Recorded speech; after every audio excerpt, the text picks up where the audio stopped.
సుదీర్ఘ మన్నిక NBC bearing సమర్పించు హెడ్లైన్స్. సుపరిపాలనకు పర్యాయపదం ఎన్డీఏ అని ప్రధాని మోదీ అన్నారు. పేదల సంక్షేమానికి తాము అత్యధిక ప్రాధాన్యత ఇస్తామని మరోసారి స్పష్టం చేశారు. ఢిల్లీ పార్లమెంట్ భవనంలో జరిగిన ఎన్డీఏ ఎంపీల సమావేశంలో ప్రధాని మాట్లాడారు.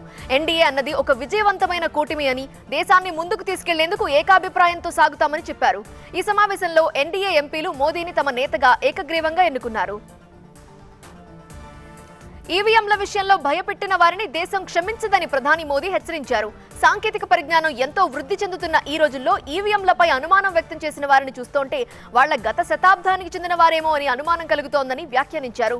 10 ఏళ్ల తర్వాత కూడా కాంగ్రెస్ పార్టీకి 100 సీట్లు రాలేదని గుర్తు చేశారు. గడిచిన 3 ఎన్నికల్లో కాంగ్రెస్ గెలిచిన సీట్లన్నీ కలిపినా ఈ ఎన్నికల్లో తాము గెలిచిన సీట్లకు సమానం కాదని ప్రధాని అన్నారు. కర్ణాటక, తెలంగాణలో కాంగ్రెస్ ప్రభుత్వాలు వచ్చాయి. అవి అంతే వేగంగా ప్రజల విశ్వాసాన్ని కోల్పోయాయని అన్నారు ప్రధాని మోదీ. కర్ణాటక, తెలంగాణలో ఎన్డీఏని ఓటర్లు ఆదరించారని తెలిపారు. తమిళనాడులో తమ కూటమికి ఒక్క స్థానం దక్కలేదు, కానీ ముందు ముందు ఏం జరుగుతుందో తెలుస్తుంది అన్నారు. ఆంధ్రప్రదేశ్లో చంద్రబాబు చారిత్రాత్మక విజయం సాధించారని ప్రధాని మోదీ కొనియాడారు. ఏపీలో ఎన్డీఏ విజయానికి పవన్ కళ్యాణ్ ఎంతో తోడ్పడ్డారని అన్నారు. పవన్ అంటే పవనం కాదు, ఒక తుఫాన్ అని పవన్ కళ్యాణ్ ను ప్రశంసించారు. ఏపీలో ఎన్డీఏ విజయం సామాన్యుడి ఆకాంక్షలకు ప్రతిరూపమని ప్రధాని మోదీ అన్నారు. నరేంద్ర మోదీ రూపంలో భారతదేశానికి సరైన సమయానికి సరైన నాయకుడు దొరికారని టీడీపీ అధినేత చంద్రబాబు అన్నారు. ఎన్డీఏకి టీడీపీ మద్దతును ఆయన పునరుద్ఘాటించారు. ఢిల్లీలో జరిగిన ఎన్డీఏ పక్ష ఎంపీల సమావేశంలో చంద్రబాబు మాట్లాడారు. ప్రధానిగా నరేంద్ర మోదీ పేరును ఈ సమావేశంలో చంద్రబాబు ప్రతిపాదించారు. నరేంద్ర మోదీలో ఒక దార్శనికత, ఒక తపన ఉన్నాయన్నారు. మానవత విషయంలో ఎన్టీఆర్ దార్శనికతను నరేంద్ర మోదీ దార్శనికతతో చంద్రబాబు పోల్చారు. ప్రధాని మోదీకి చంద్రబాబు వెంకటేశ్వర స్వామి చిత్రపటాన్ని బహూకరించారు.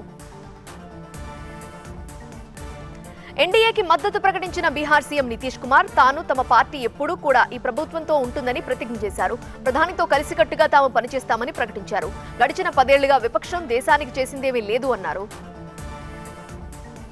లోక్సభ నాయకుడిగా, బీజేపీ పక్ష నేతగా, ఎన్డీఏ పార్లమెంటరీ పార్టీ నేతగా నరేంద్ర మోదీ ఎన్నిక కావడం దేశ అభిమతమని హోంమంత్రి అమిత్ షా అన్నారు. ఎన్డీఏ పార్లమెంటరీ పార్టీ సమావేశంలో మోదీని నేతగా ఎన్నుకుంటున్నట్లుగా సీనియర్ నేత రాజ్నాథ్ ప్రతిపాదనను అమిత్ షా బలపరిచారు. ఈ ప్రతిపాదన ఇక్కడ కూర్చున్న సభ్యుల కోరిక మాత్రమే కాదు, 140 కోట్ల ప్రజల ఆకాంక్ష అన్నారు. ఎన్డీఏ పక్ష నేతగా ఎన్నికైన వెంటనే ప్రధాని నరేంద్ర మోదీ బీజేపీ దిగ్గజ నేత లాల్ కృష్ణ అద్వానీ నివాసానికి వెళ్లారు. అద్వానీకి పుష్పగుచ్చం అందించి ఆశీర్వాదం తీసుకున్నారు. అద్వానీ కుమార్తె ప్రతిభ ప్రధాని మోదీకి స్వాగతం పలికారు. అద్వానీతో భేటీ అనంతరం మరో సీనియర్ నేత మురళీ మనోహర్ జోషి నివాసానికి ప్రధాని మోదీ వచ్చారు. పుష్పగుచ్చం అందించారు. ప్రధానికి మురళీ మనోహర్ జోషి పట్టు వస్త్రం కప్పారు. ఇద్దరు నాయకులు కొద్దిసేపు మాట్లాడుకున్నారు. ఎన్డీఏ పక్ష నేతగా ముచ్చటగా 3వసారి ఎన్నికై ప్రధాని నరేంద్ర మోదీ ఢిల్లీలో మాజీ రాష్ట్రపతి రామ్నాథ్ కోవింద్ ను కలిశారు. తమ నివాసానికి వచ్చిన ప్రధానికి కోవింద్ దంపతులు పుష్పగుచ్చం అందించి స్వాగతం పలికారు.